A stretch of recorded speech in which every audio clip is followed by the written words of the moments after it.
Amis de la plume et du papier, bonjour. Cherté de la vie au Bénin, le sujet fait encore le tour des journaux cette semaine. Le syndicaliste Anselme Amoussou trouve que, je cite, « il y a un mal-être social général dans les colonnes du journal Matin Libre ». L'ex-ministre Alain Adiou regrette la fermeture de l'ONASA et fait des suggestions au gouvernement, rapporte le Grand Mono. Face à la cherté du maïs, la nation préfère s'intéresser aux mesures prises par le gouvernement pour accroître la production agricole au cours de la saison 2024-2025. Elle a été lancée, cette campagne, par le ministre Gaston Dossoui vendredi dernier dans la commune de Kandi. Des mesures sont envisagées pour renouer avec la tendance haussière de la production du coton, des vivriers et notamment du maïs. L'ambition est d'aller au moins à 2 500 000 tonnes de maïs contre 1 800 000 tonnes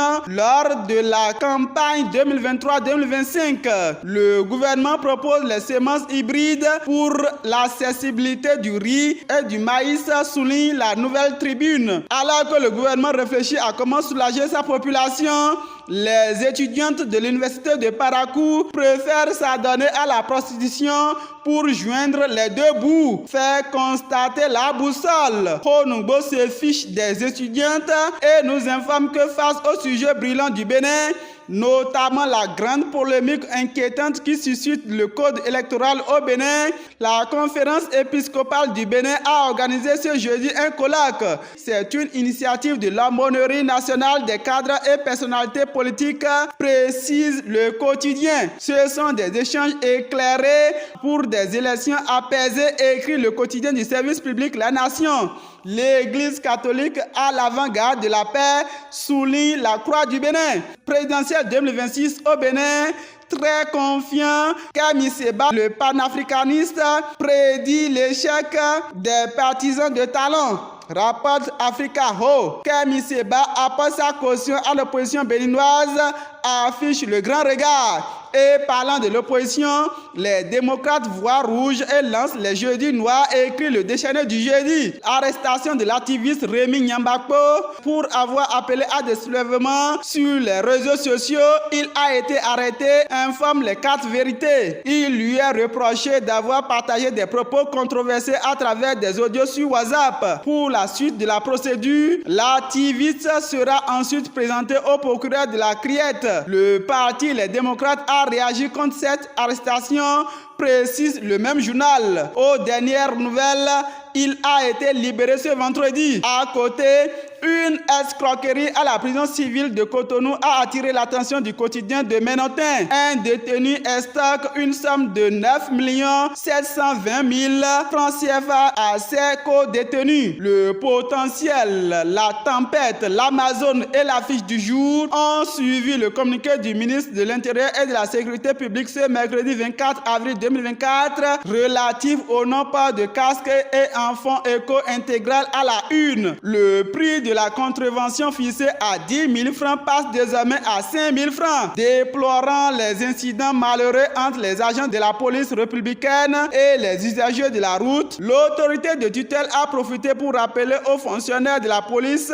leur devoir de professionnalisme en toutes circonstances. Bavure policière à Natitingou, le verdict est tombé ce jeudi. Les policiers condamnés à 6 mois de prison ferme. L'auteur de la vidéo relâché, mais la victime condamnée informe Africa Ho et les 4 vérités. Le verdict sage de la cour est à saluer, se félicite Dabarou. Économie, les premiers litres du pétrole nigérien déjà à Cotonou. Le transit du pétrole du Niger par le Bénin est effectif, jubile fraternité. Le journal de Ménétin constate l'effectivité du transit du pétrole du Niger par le Bénin et souhaite vivement la réouverture des frontières pour boucler la boucle. Le pétrole du Niger disponible à ses mains clame le potentiel. Le chargement du premier navire est prévu pour le 1er mai 2024, informe le site Cadreco, rapporte les 4 vérités. L'économie béninoise se porte bien selon les canards. L'agence Standard & Poor's rehausse la note du Bénin de B+ à BB, affiche l'économiste et la nation. Les prouesses économistes du Bénin sont récompensées par l'agence, confirme le Béninois libéré. La gestion prospective du ministre Wadahi porte encore ses fruits, se réjouit la boussole. Notation pour la gestion économique, budgétaire et financière. Le Bénin, bon élève en Afrique subsaharienne, jubile fraternité. La croissance a dépassé les prévisions avec un taux de 6,4% en 2023, précise le quotidien. Le Bénin est désormais parmi les meilleurs crédits d'Afrique subsaharienne, retient le Télégramme. En matière de dette, le pays est l'un des meilleurs élèves, résume Nord-Sud quotidien. Sans plus tarder, du Coin Info nous envoie en politique. À 2 ans de l'élection présidentielle de 2026, le tableau des potentiels candidats toujours sombre. Contre toute attente, Jack Pata s'interroge encore sur le candidat idéal pour diriger le Bénin. Le candidat idéal n'intéresse pas Décryptage Info qui préfère nous révéler les échos de l'Assemblée nationale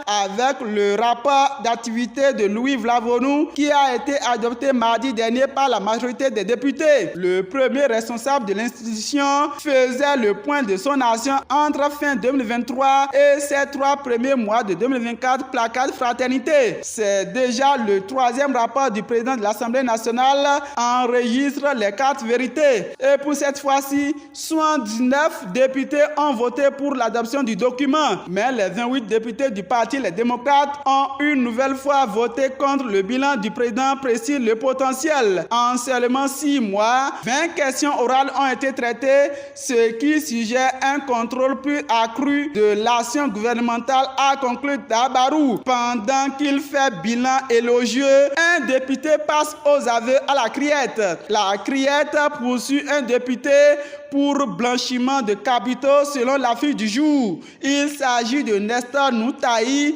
D'après le potentiel, plus de 700 millions ont été découverts sur ses comptes et plusieurs autres millions sur le compte de l'un de ses fils mineurs, rapporte le journal. Mais le mis en cause s'est défendu. La fortune proviendrait de ses activités agricoles et de ses rémunérations au Parlement, détaille le quotidien. Est-ce que dans l'enseignement, les aspirants au métier d'enseignant peuvent commencer par se réjouir? Le reversement des AME en ACDPE, le principe est acquis. Ils seront reversés, rassure le ministre Kwaro Tchabi, souligne le Témoin Actu. Ceux qui peuvent encore se réjouir, ce sont bien les étudiants de l'université de Parakou. La soutenance à la Flash et la FASEG sont supprimées, informe le journal L'étudiant noir. Les soutenances ne sont plus bénéfiques pour les étudiants, placard Bénin intelligent. Qu'en sera-t-il des frais de mémoire, s'interroge National Info révélé. L'aide du Bénin n'a pas de réponse à donner,